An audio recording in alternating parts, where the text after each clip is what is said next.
Hey, folks, this is Brian Blessing. Hope you're enjoying the Hockey Betting Podcast. We have a couple chuckles, try to get you a lot of winners. If you like what you're hearing, hit the subscribe button, give us a review, give us a rating. Most importantly, enjoy the hockey and keep coming back to the Hockey Betting Podcast. You're listening to the Hockey Betting Podcast, presented by BetCrisCanada.net. This is the Hockey Betting Preview for Wednesday, March 18th and Thursday, March 19th, 2020. And now, live from Las Vegas, the host of the Hockey Betting Podcast, Brian Blessing. Well, in these crazy dark times, let's have some fun as much as we can. A little comic relief.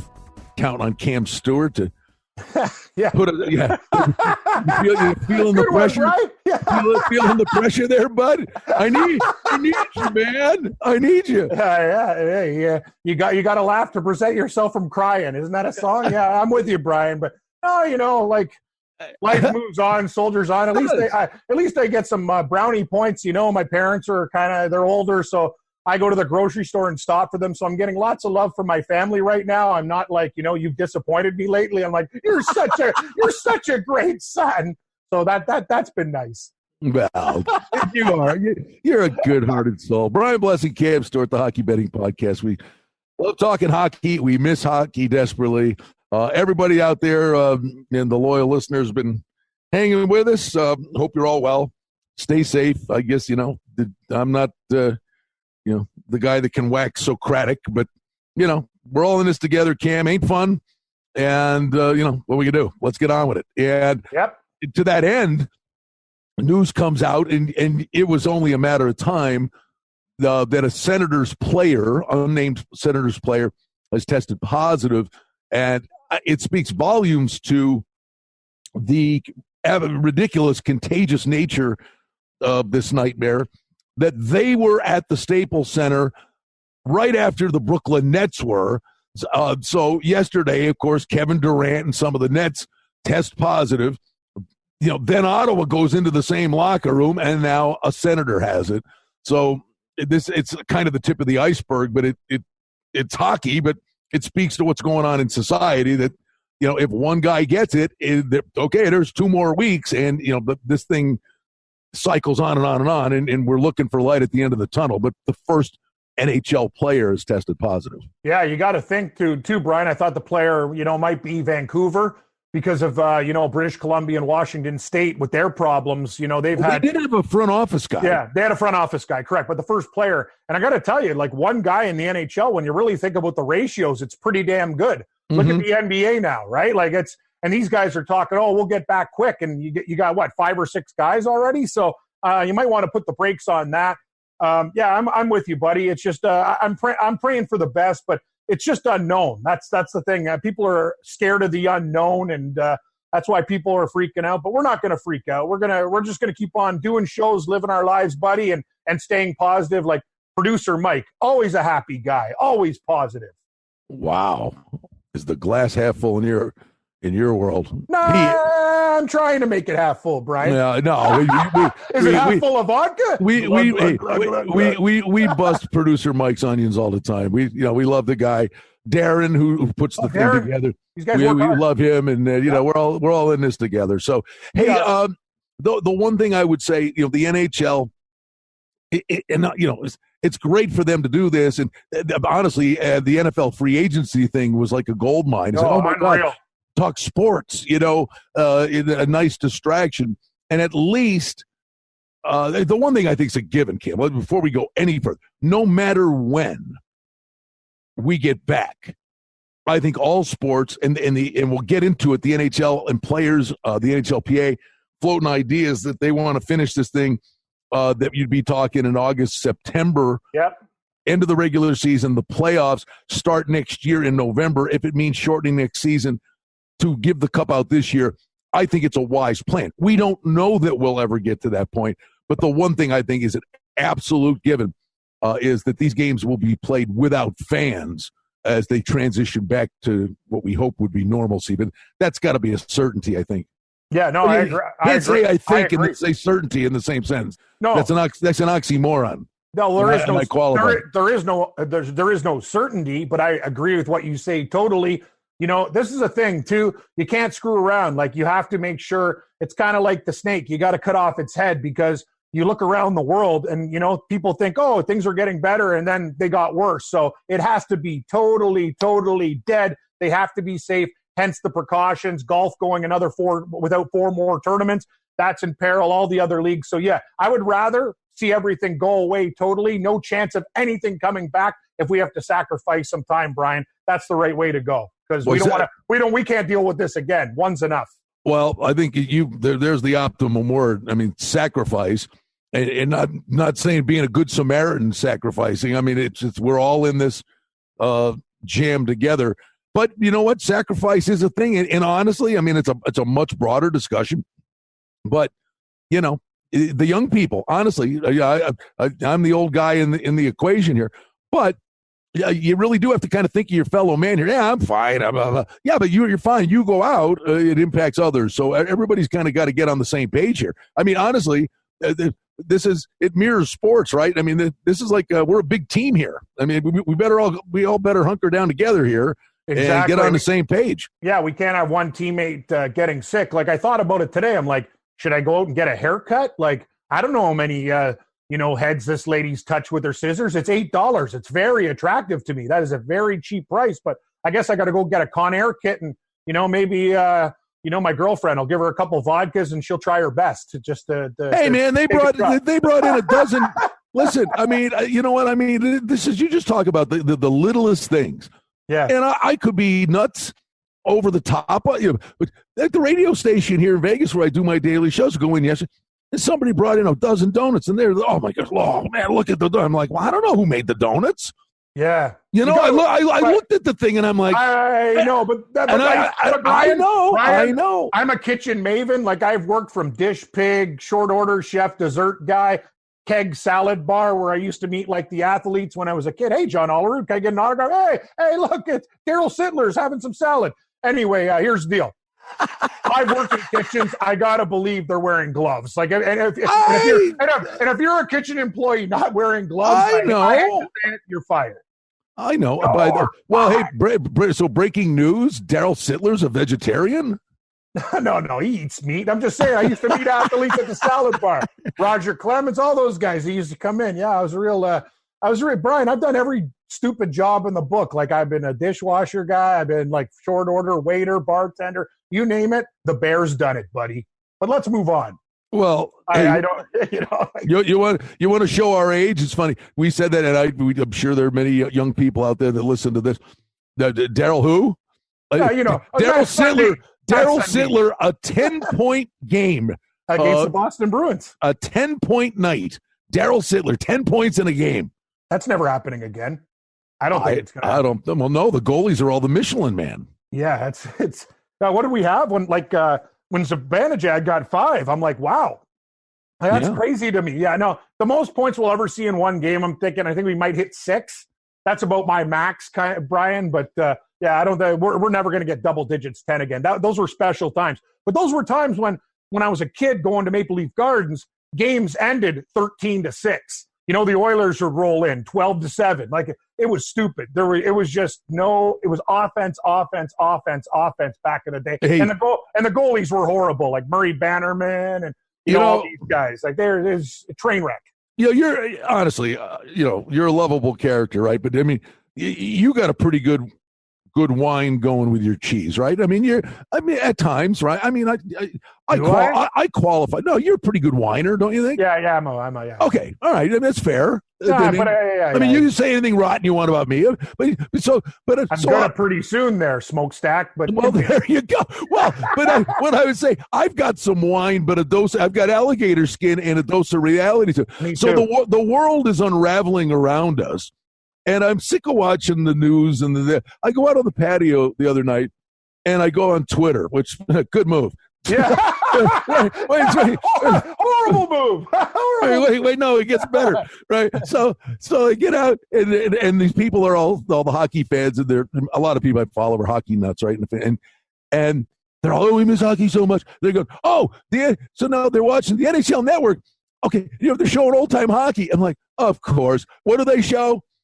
Game 6, 1975, Sabres-Flyers Stanley Cup Finals. And these people are all commenting on, who's this Rick Martin guy? How did the Sabres lose this game? I'm watching this on Twitter. I'm going, I'm not watching it. I lived it. I mean, they threw the sink in. Bernie Perron, you needed a rifle to beat him. But the funny thing is, when you watch these old games, the funny thing is, if you cut to the middle back then, you were playing on the train tracks. You would die, right? But you look at the goalies and look at their equipment. It's like they're like skinny. They're like stick figures compared to the goalies of today. Oh yeah, no, that's the thing. You look at the pads. It's like, are you kidding me? They're like paper.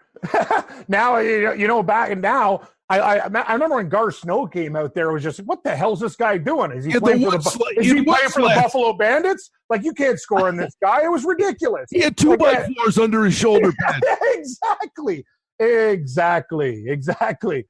Too funny, man. Hey, you know what? Yeah, just for a little aside, I think, and honestly, I'm just scouring around and, we could go by division and some of the things we could talk about. You know what? Just not to be a thief here.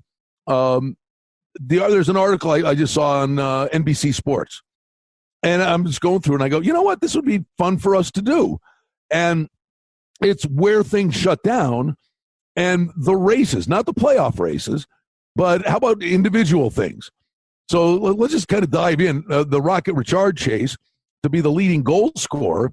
At the beginning of the year, I put $5 on Eichel at 1,000 to 1. Good pick. He ain't gonna win, but it was a good pick. He gave me a run for my money. But you got Ovechkin and Pasternak at 48, Austin Matthews at 47, Draisaitl at 43, Zibanejad, you said, just had the heater the other night, 41. Kyle Connor's on a Tootsie Roll. He and Sebastian Aho with 38. Eichel has turned into Casper the Friendly Ghost. He has. At 36. You look at them, I kind of, if I had to pick a guy, I'd probably lean with Matthews to be the leading goal scorer when it's all said and done. I don't know about that. Right now, I'd tell you one thing. I wouldn't take Ovechkin, and he'd probably be the favorites. I'd go with, I think you should take a flyer on Draisaitl, right? He's 5 back. This guy's doing everything. That's what I would do. It's kind of like a horse race, Brian, right? We got Chalk, and then we got other guys that are good. Zibanejad couldn't get there. No, I have no problems with Matthews, but Draisaitl's only 5 back, and the guy I would take as Chalk would be David Pasternak. This guy, to me, when I watch the Boston Bruins play, I don't think Ovechkin.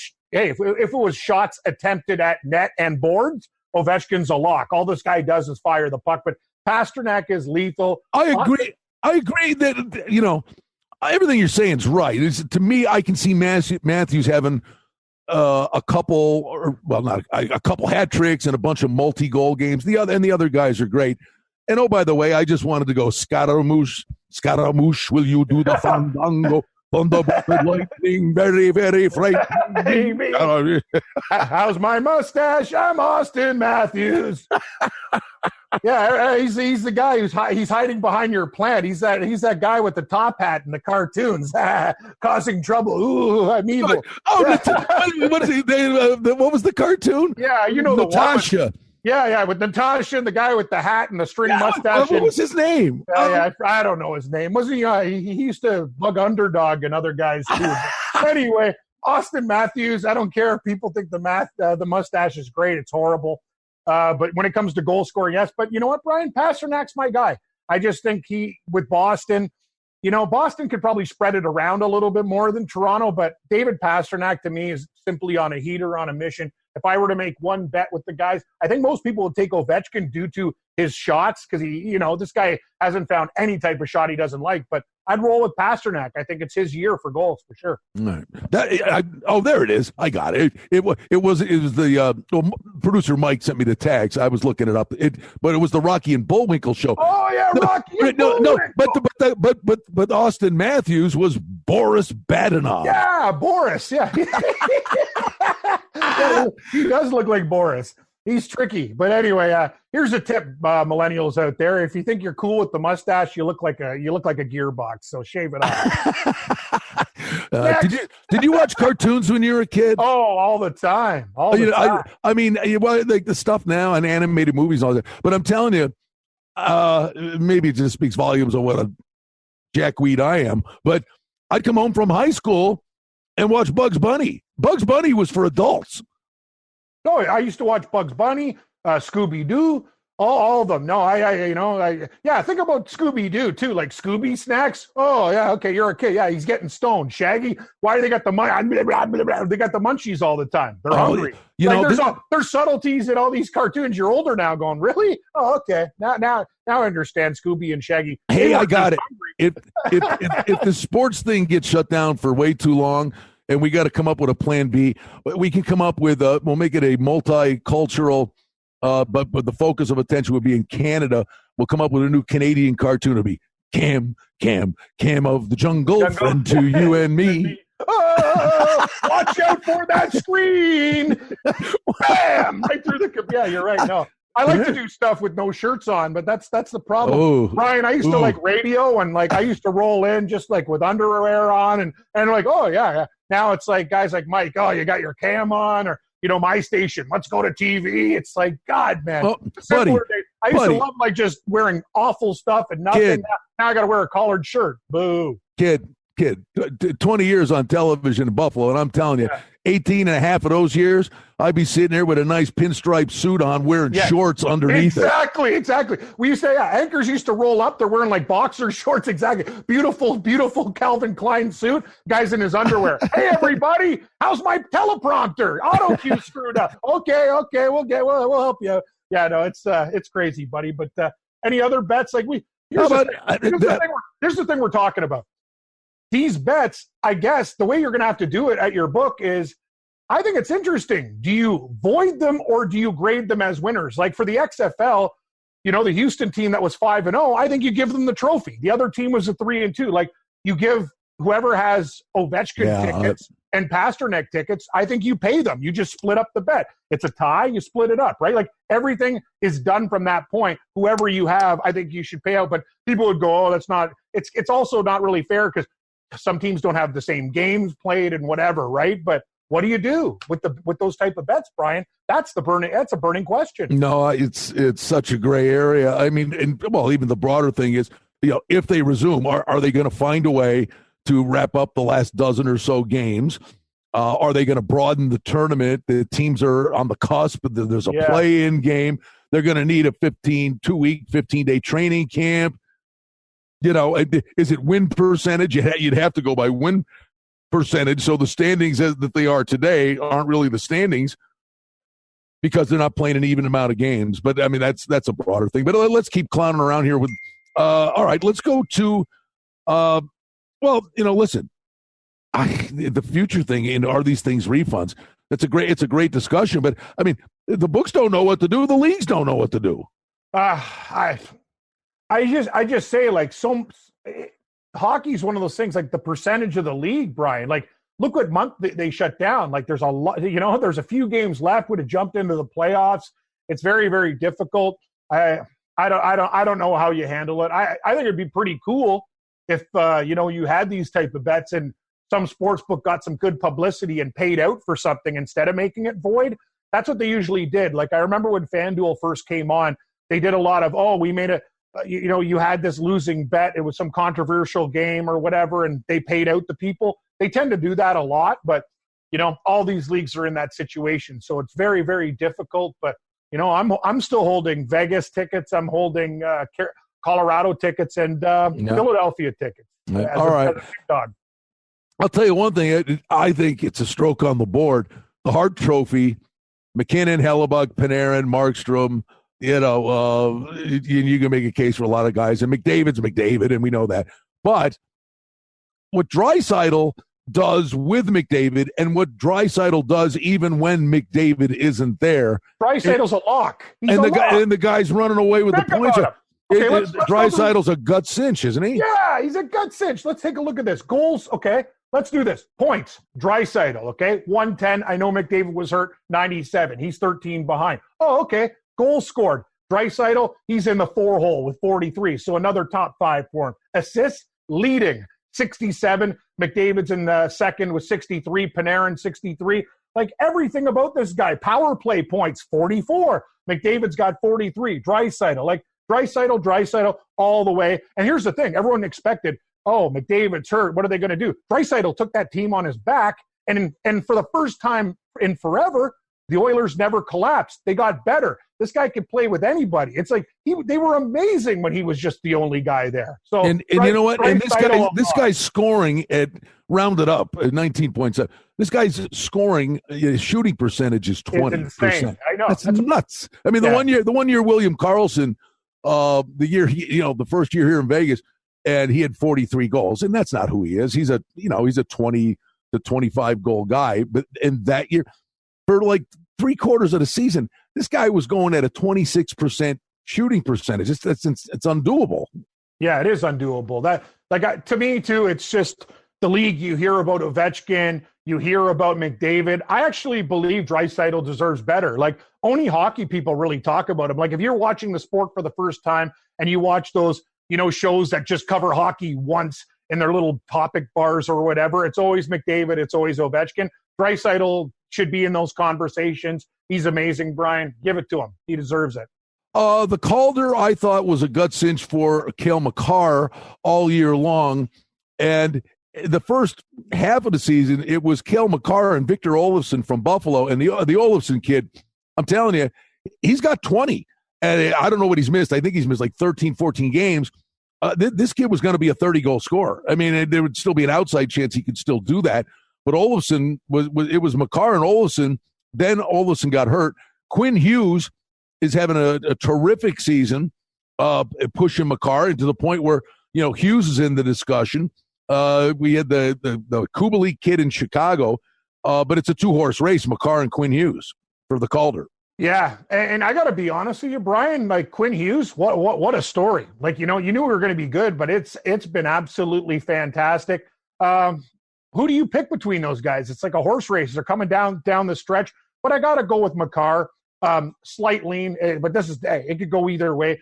Makar is just one of those ones, when he's out of the Colorado lineup, I have to look at the difference between the way Colorado plays in comparison. And it's just night and day. They're still a great team, but when he's there, it's like, I don't even like betting against Colorado. This guy came up from college hockey, took the league by storm. Even the way he came in, going right into the playoff race, and was one of the best players on the ice. It was absolutely crazy. I'm a huge fan, one of my favorite players in the league, and he's a very, very special player that's going to break the bank pretty soon. So I got to go with my boy, Makar. All right, this one's really interesting, the Jack Adams Award, and I think you could go really deep here. And, clearly Berube and the Blues, remarkable run at the end of last year, bringing it right back to the table again this year. I think the job Sullivan did in Pittsburgh with all the injuries is really good. Vigneault's name's out there now because the Tootsie Roll the Flyers are on. And in this article, they're talking about Tortorella with the Blue Jackets mortgaged their future by going for it last year, and they've been really competitive.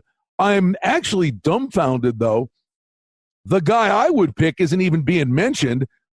And to me, I don't think it's even close. I think what Tippett's done with Edmonton. By the way, Paul Maurice with Winnipeg. I think Paul Maurice deserves a lot more. I agree. Paul Maurice with that defense. Paul Maurice should be getting some love here. It's low hanging fruit. Oh yeah, the guy with the best guy with the standings. Give me a break. I'm telling you, Maurice certainly deserves a lot. But come on, man. I mean, Yamamoto came and helped the Oilers out, but basically you're throwing, McDavid and Draisaitl out there. And these guys are right there in the discussion to win the division. I think Tippett should be at the top of the list. Yes, he should, Brian. And well, here's the one thing. Take a look at a list of Edmonton coaches. They still had these guys. They couldn't get it done. Tippett came in, they do get it done. I understand a lot of the players are a little bit better. Nurse, they're older. But every single year, like the sun comes up, I will tell you, the Edmonton Oilers find a way to choke it out. And look at right now. They're hanging with Vegas. They're an absolute great team, and I couldn't agree with you more. I think the other guys on the list, it is low-hanging fruit. I think we got to think outside the box and what you do with little. And for me, Paul Maurice would be my second choice. I listen. The Jets have nothing on the back end. Buffalo didn't play. These guys actually turned their damn season around. They haven't quit. Come on. Look at what the Winnipeg Jets are doing. I know they have Wheeler, Laine, Connor. They have good players, but on the back end, it's basically an American Hockey League team with a couple guys. They have done great, and Hellebuck deserves a lot of credit too. Well, he's been standing on his head, but I love Paul Maurice for what he's done. I think he's so underrated. Buddy, you just nailed it, because if you sit there and you go look at the goalies, and Vasilevsky's got 35 wins. Collar Hellebuck has 31 wins. They're riding a guy like Seabiscuit, .922 save percentage, .257 goals against with that defense. I mean, those numbers are incredible with the quality of shots he's facing every night. He's having, and he's an interesting bird, that guy. He's a different cat. You ever notice two of the best goaltenders in the league? Goaltenders are either one thing. They're party animals on the team like crazy, or they're real weird kind of introvert. They're guys like, could be nice, but like, don't come near me type of thing. Two goalies like that. Binnington's like that, and Hellebuck's a strange bird as well. Hey, when Vegas played them in the Western Conference Finals a couple years ago, and we're in there, covering the games, and I go to the Jets room and go in there, and he'll stand there and he'll say what he thinks. But I've been telling you, he's one of these guys. He's looking through your soul when he's talking to you. It's like you're right. Yes, sir. Up, you're like kind of going, oh my God, is this guy like stealing my PIN numbers as we're talking? Like, you feel like he's basically like, he's mind melding you. Like oh my God, he's got that personality big time, buddy. Very good, very very good observation. All right, well, and you know what though? I mean, goalies are crazy. I mean, that's not making fun of them. They're just nuts. I mean, hey, what do you want to do for a living? I'm going to let some guy, fire some rubber biscuit that could, knock every tooth out of my head at 110 miles an hour. Yeah, let them do that about 70 times a game. Yeah, I'm in. Like who even plays backup for the Jets right now, right? Like it's Bosson. Like he's never there. Never there. Like you look, Hellebuck, right? It's just like, this guy. Oh, and they talk about it. Anderson's tired and this and that. Like this guy plays all the time. I don't know. It's just It's just a bigger picture thing to me. I mean, like, when you're formulating your life plan, or you're an athlete, and say, well, let's see, what do I want to do? Do I want to be an NHL goalie or a javelin catcher? Well, it'd be a coin flip for me. So what are you doing, Brian, on your shows? I know when you're working for Vegas and stuff like that, just open up the phone lines, talk to people. How's that going? No, we get through. I mean, the funny thing is, we were talking about the other day is, I need a CAT scan. I mean, if I had a CAT scan, they'd find nothing. But we do a hockey show when it's 111 degrees in August or July. I mean, we get through. The beauty of hockey is there's always something to talk about. Now, the off season's a little interesting. This is bizarre because it's just a screeching halt. I think this was a kind of a fun topic for us today. But no, all our regular guests, knock on wood, we've got great guests from around the hockey world. We had Dennis Bernstein from the Fourth Period in L.A. was on the other day. We got the Golden Knights beat writer David Shane's coming in today. We're calling around the league. Pat Micheletti was on from Minnesota, and go around the league and what are they thinking in your neck of the woods? How are things up there? What are you hearing there? And I honestly, sports in all facets, Cam, and we always say this, how lucky we are that we do this. It's a wonderful distraction. I mean, is there a bad day to talk hockey? No, there's never a bad day to talk hockey, and it's just, and the thing is, people are missing it right now. I miss it thoroughly. And it's tough, Brian. Like when you're a guy like me and you, like we've been doing this stuff for a long time, and it's just kind of weird because we're creatures of habit, right? Like I wake up in the morning, I crack a Pepsi or a Coke, have a little coffee, do my thing, check the lines and stuff. But it's been tough. Maybe we got to get into other teams' federations, but I'm just praying that they're not going to take the horses down for me, buddy. You taught me about it, and I've had a real good time keeping that channel on, looking at the live action. As for the hockey stuff here, it's been pretty quiet on the front. You talked about the story with the Ottawa player getting COVID-19, and it's just this league. They're not screwing around here. So it's just we're just praying for the best, buddy. Hopefully, by some kind of miracle, we can have this August thing that we're talking about, and then that would be fantastic. Yeah. By the way, just as a point of you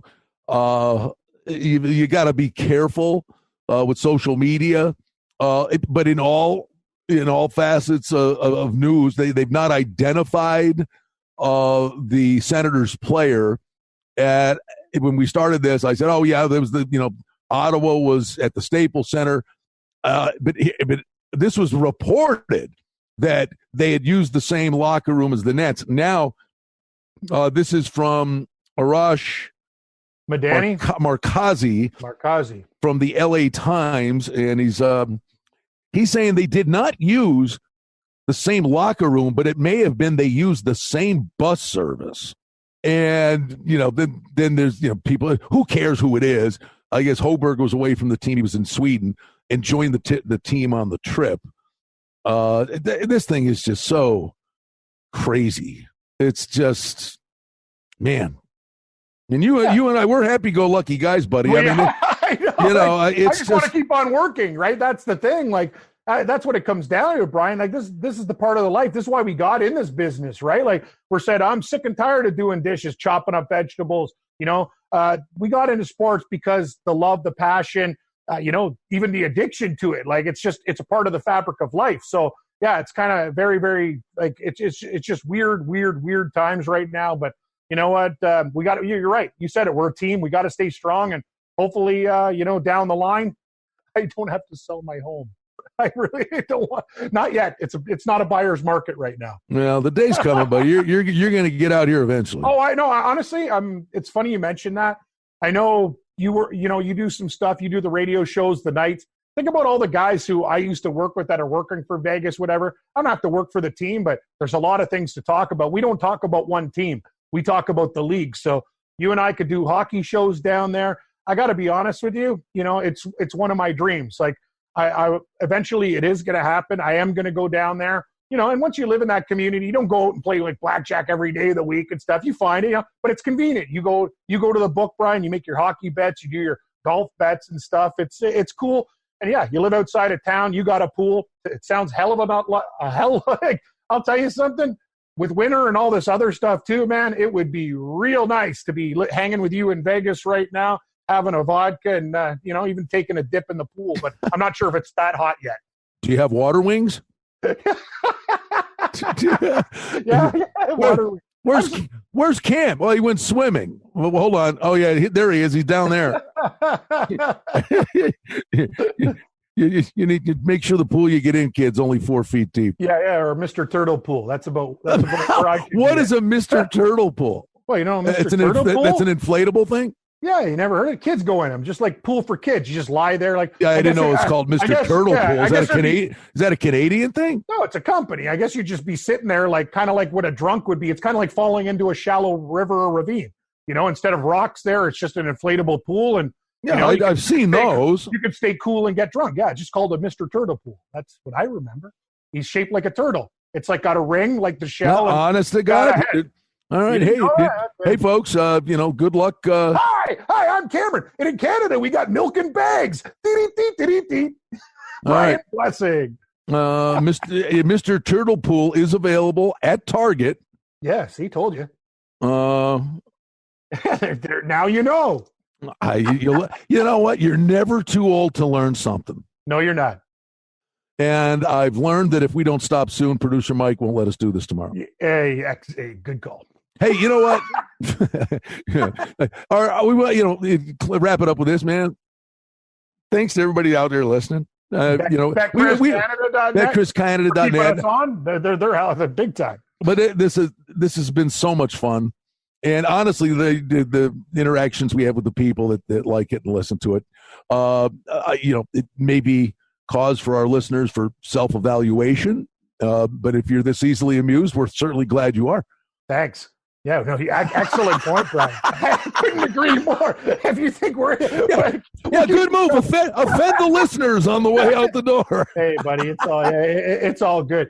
Hey, Brian, moving at shows in the future, we'll talk a little bit more. We'll break down some, teams that did. Maybe we'll hand out some report cards. How about that for an idea? Oh boy, I know a certain team in my area that gets a D-. The funny thing is, I like that. I like that idea. Just an aside, when we were doing it was called the Labatt Hockey Hotline. Oh, nice. With Mike Robitaille when we were doing the Sabres I like game. Mike Robitaille. It was like Fancy's cheese. Mike Robitaille. When I go to a party with my friends, I bring he does cheese. I love the one show. I mean, it was like what we're doing here. Like you just laugh. Like one day he was talking about some guy hit a guy with an open ice check. Yep. I mean, just caved the guy in two, hit him right in the breastplate. And Robitaille comes and goes, he hit him so hard. He goes, you ever see it at the slaughterhouse? I'm like, Mike. What, that knife cut? This is on TV. He goes, no. And he goes, and they walk him down the ramp, and then they get to the end of the ramp, and then they get to the mallet, bam, over there. I'm like, Mike, you can't. What are you doing? I like Robitaille even more now. But we laugh like 8-year-olds. But we give grades out, right? Yeah, I like it. 90% of the shows we were in the studios. Yeah. All right. So a handful of times they'd have us go down, and the players would get all pissed off. Well, where are these guys? They're not in practice. And we're like, we didn't go to practice on purpose because we didn't want to be their friends. Exactly. I don't want. I mean, they don't want to be our friends. I don't want to be your friend. I want to just tell you what I'm seeing. And you're not, so you don't get swayed by, he's a great guy, but you're not going to tell the truth. That's why we didn't go to practice. They wanted our head on a plate. We're like, sorry, that was what we did. So anyway, we go down and we're doing the one game, and literally every night for 5 years, we're sitting there and go, folks, do you realize what you're watching? Dominik Hasek, this is the greatest goalie that ever played. I mean, okay, Brodeur and Dryden, but on a nightly basis. I agree with you 100%. But what you folks are watching, you are watching the greatest goalie that ever played the game. And in that 5-6 year window, it was, and we watched it every night, and we'd sit there, and he's the best thing since sliced bread. He's the greatest goalie that ever played. The night we go down to the arena and he's our guest, they lose 5-2 to Edmonton, who was horrible at the time. So Hasek comes on and he's the guest, and we're sitting there and we're talking to him and blah, blah, blah, blah. Okay, before we go to break, let's dish out the grades for tonight. right. And Hasek sitting right next to me, right? And we go, forwards, C-, the defense, D, goaltending, D-. Right? And this guy, the look, he wanted us dead. Oh, amazing. The look he gave us, and we're looking at him like, well, we say you're the greatest goalie that ever lived every night, and you weren't tonight. And that's why we had, tell it like it is, man. I agree 100%. No, I love that. We'll tell some more. I told you we're gonna hand out some grades. We're gonna do story time with Brian. See, that was a great story. Yeah, and I'll tell you the time when I was covering the Cup and Scotty Bowman basically wanted me dead. We'll talk about that one on a future podcast. Oh, you and a lot of others. That guy hates me. He actually almost made me cry. I was. So all right, well, you want to table that? I got a great Scotty Bowman story. Yeah, that guy hates everybody. Oh. It's like, dude, I'm doing my job. He's like whispering. Yeah, do you want to do it now, or do you want to save it? No, I'll save it. I'll tell you the whole thing. All right, I'll tell you what. We can do it. I'll tell you what. And I'll leave a tease for the next episode. And one of the greatest players of all time wasn't a real fan either. So we'll talk about guys that you. I'll tell you one thing. I can't wait to hear your stories about. I've got 3 incredible. I mean, I can't wait to hear. I think people will like, but I've got 3 incredible Scotty Bowman stories. Awesome. All right, we'll do that next time. Yeah, I guess next show we got memories. Cam and Brian with Scotty Bowman. Like the rivers in your brain. I don't know. All right, buddy. You're the man, man. You're the man, buddy. We love you, folks. Hang in there. Thanks for joining us. Back with you again later in the week. Oh, hey, we're soldiering on with the Hockey Betting Podcast. Hang in there, folks. Hey, folks, this is Brian Blessing. Hope you're enjoying the Hockey Betting Podcast. We have a couple chuckles, try to get you a lot of winners. Hey, we hope you like what you're hearing. And if you do, hit the subscribe button and give us a review, give us a rating. Most importantly, enjoy the hockey and keep coming back to the Hockey Betting Podcast. The handicapping and sports odds information contained on this podcast is for entertainment purposes only. Please confirm the wagering regulations in your jurisdiction as they vary from state to state, province to province, and country to country. Using this information to contravene any law or statute is prohibited. The podcast is not associated with, nor is it endorsed by any professional or collegiate league, association, or team. This podcast does not target and is not intended for an audience under the age of 18. If you think that you have a gambling addiction, stop this podcast now and please seek help. Gambling and betting on sports is a form of entertainment and should be about having a good time. But when done excessively, it may negatively affect other areas of a person's life, such as their physical and mental health, school or work performance, finances, and or interpersonal relationships. At BetCrisCanada.net and the Hockey Betting Podcast, we're concerned about the addiction that gambling may cause, and for this reason, we encourage everyone to practice responsible gambling, an approach to gambling that helps you ensure that it remains an enjoyable activity. Here are the main principles of responsible gambling. Don't think of gambling as a way to make money. Always gamble with money that you can afford to lose. Set limits and stick to them. Never chase losses. Don't gamble when you're depressed or upset, and create a healthy balance. Always be aware of how much time you spend gambling or thinking about gambling. And do not allow gambling to cause you to miss out on time with family and friends or time spent on other activities you enjoy. By following these guidelines, gambling can be a good time and great entertainment. If you feel at any time that your gambling is taking away from important areas of your life, is causing you stress or depression, or is leading to financial losses that are beyond your control, please reach out for help. Learn more at responsiblegambling.org.